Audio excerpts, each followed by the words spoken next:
In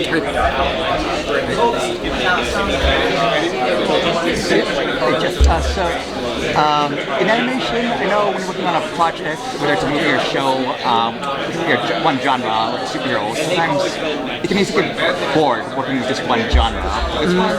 You have 3 to 6, well, I guess 4 technically, different genres. You have Western, certain sorcery, 50s thriller. Yep. For you as a filmmaker, is that something that really kept you excited or kept you being bored? Very much. Part of it is you never, as an animator, especially working within this kind of action comedy range, you don't often get to do something that you've seen on TV like that, which is like a Western or like a Good, Bad, and the Ugly, and something you want to be able to do, but as an animator, it's rare.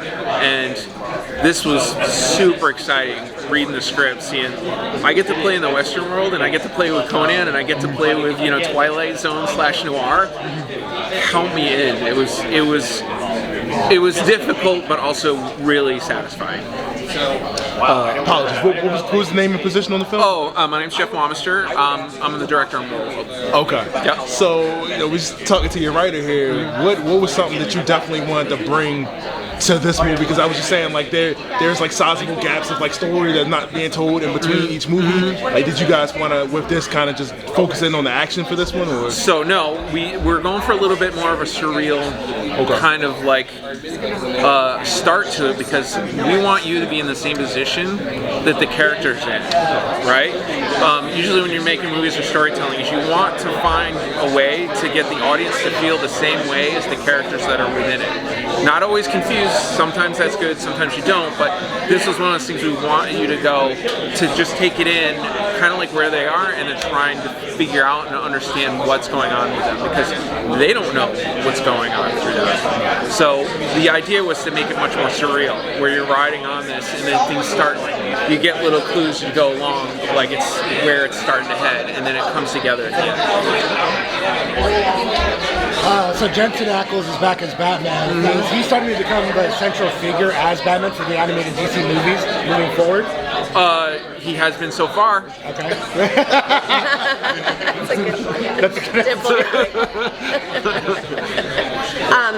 So what I love about comics is they're for everybody. And so how do you feel about this movie as an entry point for people into the DC universe?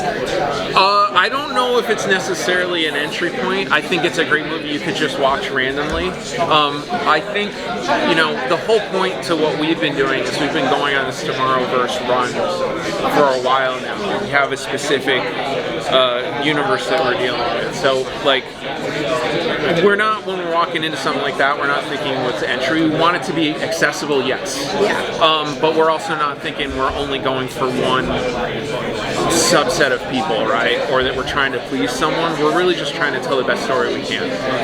So we try not, that's someone for above us to think about, really. We times when we pitch an idea, we want to do this, we think this will be great, a great story, and then our job is just to tell the best story we can, and hopefully everyone can enjoy it. We know that there's so many stories and some character-driven things, but are there characters that you wish that you could put more focus on in these stories that don't necessarily get that? We would love to if we had the money. I'd love to add a half hour to it, right? But we don't. We get a certain runtime no matter what. There's no asking for more time. This is the time you get, figure it out. So on that stuff, we have to make a lot of decisions saying, do we have time for this, or is it going to get us moving forward in the best way we possibly can under the conditions that we're under? So when we see something where it's like, we have to ask yourself, like, especially in that edit room when we're dealing with the storyboard or the final picture, we have to sit there and go, is this absolutely necessary? There's a lot of cutting. You should see some of the stuff we leave on the cutting room floor. It hurts. You're just going, I really don't want to get rid of that. We have to make a decision. We can keep that, but it kills the story, right? but you're putting it on like that storyboard artist and those artists made something amazing, but it hurts, and we do it many times. Everywhere from like the boarding to revisions to film coming back raw to the final film, we're cutting like that, and it's not fun, man. Especially we got some people talented working on it, and they drop us great stuff, and we're like, crap, it's got to go. So you wouldn't believe.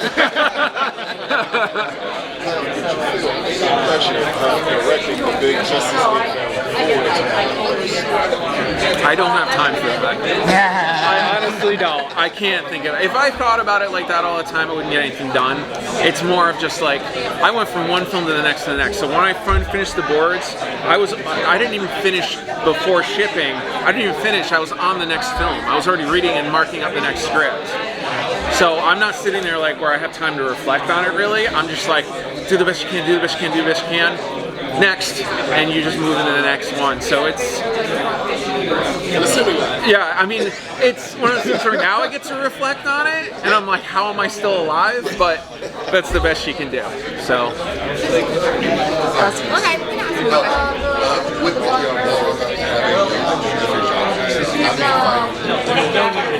How did we find the what?